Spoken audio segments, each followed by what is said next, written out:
Welcome forward here with Chapter 5 in Consciously Creating Circumstances entitled Forming the Picture. It's explained in 4 parts, starting with: Again, let us review briefly what we have done so far. We have found that A, as Shelley says, quote, nothing in this world is single, all things by a law divine, and each other's being mingle.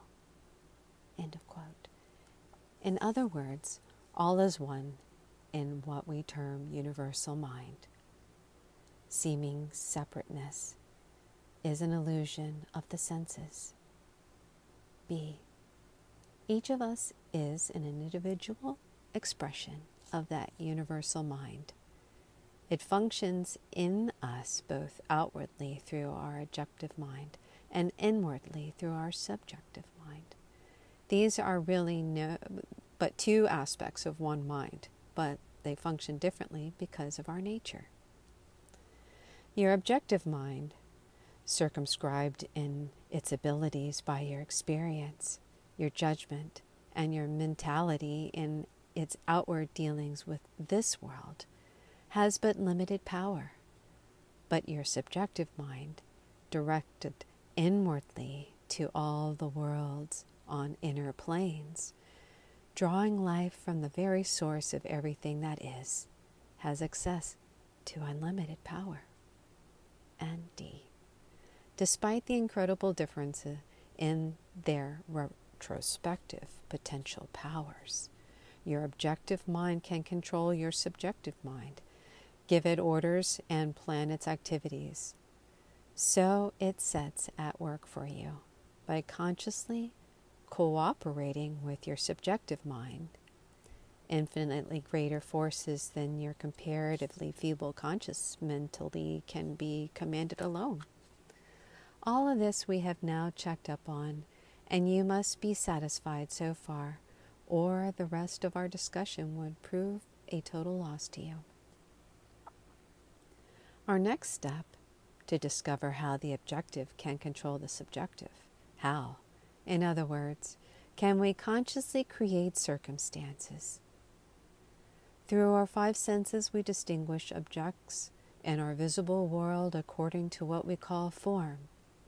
If we look at a picture or a landscape, we can see the form it presents by means of our eyes and brain. If we close our eyes, we can still preserve that picture by a mental vision of what we have seen. But the picture we see with our eyes and later reproduce in our minds is the picture of something that already exists. It is the result of some previous creative activity. Now approaches the big point to which we have been working since we first began the study. In consciously creating circumstances, we reverse the process of physical sight. Instead of seeing mentally a picture of how we know already exists physically, we use this giant power within us impressing our individual subjective mind with the picture of what we want to see come about physically. That is how simple it is. Simple, I said, not easy, but entirely possible. When we view a picture or landscape, we see it first with our physical eyes, then in our minds. Now, throw the gears in reverse. In your work of consciously creating circumstances, you are to see the picture of what you want first in your mind, and latter with your physical eye after it comes into externalization. You originate pictures, and then, by means of a definite technique, you make them come true before your very eyes in due time. But put another way, creating circumstances requires you first to impress on your subjective mind what you want to perceive, latter with your objective mind. This is a revolutionary thought to some people. How can you reverse a natural process, they say, and expect to get results? Well, you do it with other natural processes. You can make your automobile go backwards, even though it usually goes forward. You can make the electric motor run the steam engine, although it usually works vice versa. And the sun itself first turns day into night, and then turns night into day. So too, you, a son or daughter of the sun, can turn your dark night of trouble and discord, disappointments and delays, into the glorious day of accomplishment, joy, and happiness by reversing the usual process. Do not wait to accept whatever may come before your eyes. Determine for what shall come before your eyes. You can and will do it if you will follow directions. But first and foremost, know what you want. Many people fail in life because they do not realize what they want. Have a clear, well-defined understanding with yourself before you start consciously to create circumstances. Do not make up your mind hastily. In dealing with an infinite force, you cannot afford to be hasty. If you insist on being so, you will have only yourself to blame when your efforts fail, as they surely will. You cannot hurry the infinite. Now let us say that you have a particular desire. We will assume that it is a desire that you can, with the warm approval of your conscience, take it to the universal mind for fulfillment. How do you get results? To some extent, we all enjoy a faculty of imagination, which Einstein has said is more important than knowledge. Imagination differs in degree and in kind in the individual according to temperament, vocation, and evolutionary status. But whatever there is in human consciousness, there is also in some degree of human imagination. So, when you have a distinct desire, you automatically form a picture of it. Incomplete as it may be, it requires the use of your imagining faculty. Having satisfied yourself that your predominating desire is worthy, that it involves no harm or detriment to another, and that it will work out to the advantage of others besides yourself, fix that desire.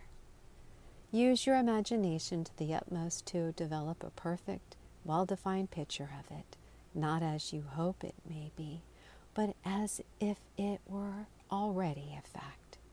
You see yourself in that picture actually occupied in doing exactly what you would do if it were already externalized.